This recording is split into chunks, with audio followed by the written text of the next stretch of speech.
Le CERDOTOLA, Centre international de recherche et de documentation sur les traditions et les langues africaines, a lancé, en partenariat avec la Fondation de l'innovation pour la démocratie, le projet d'inventaire cartographique des pratiques démocratiques endogènes d'Afrique. À cet effet, s'est tenu au siège du CERDOTOLA, les 22, 23 et 24 avril 2024, le séminaire d'élaboration de la méthodologie d'enquête de terrain. Le projet de cartographie des pratiques démocratiques endogènes vient à son heure. Je crois que l'Afrique, les Africains, la gouvernance africaine, les élites africaines, les opinions africaines, depuis la fameuse orientation dite de la Baule, qui les invitait à la démocratie pour développer l'Afrique, se sont jetés dans la bagarre sans se référer à quoi que ce soit d'autre que aux injonctions exogènes qui leur étaient servies pour avancer et faire avancer la cause de leur population et le destin de leur peuple sur les chemins de la démocratie. Il n'y a pas une démocratie. Il n'y a pas une démocratie, il y a une volonté des humains, n'est-ce pas, d'être démocrate ou de ne pas être démocrate. Et que nous sachions, partout où il y a eu des hommes en Afrique, ils ont été régis par des valeurs de cohérence, des valeurs de cohésion sociale, des valeurs de respect mutuel et des valeurs de partage et de convivialité, notamment par le dialogue, par ce qu'on a appelé la palabre africaine. Alors tout ceci, simplement pour indiquer que le fait démocratique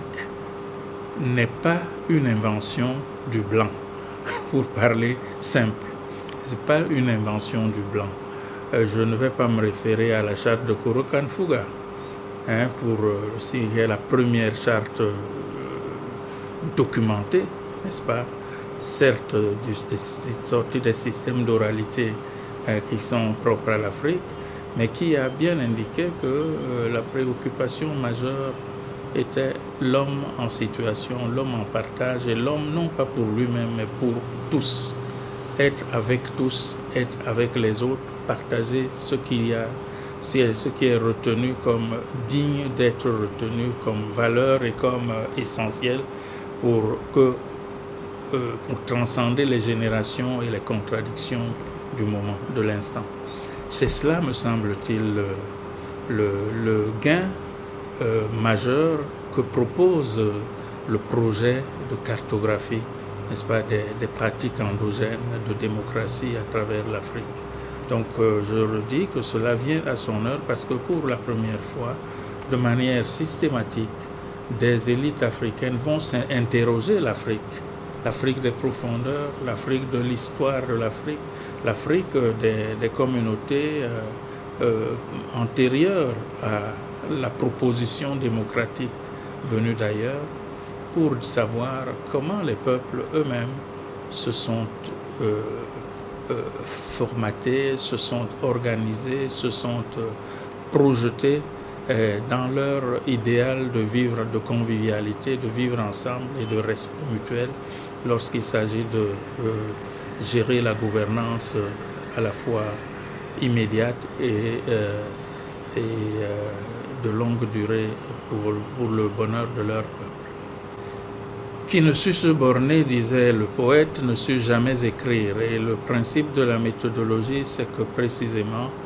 tous ceux qui doivent participer à un exercice d'une telle envergure puissent boire à la même source et partager les mêmes repères, se soumettre aux mêmes exigences, aux mêmes balises intellectuelles, méthodologiques,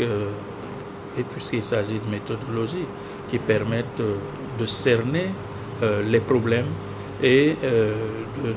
au-delà des diagnostics, n'est-ce pas, d'avancer ensemble vers la perception la plus exacte possible, n'est-ce pas, des attentes inscrites dans le projet et dans le programme.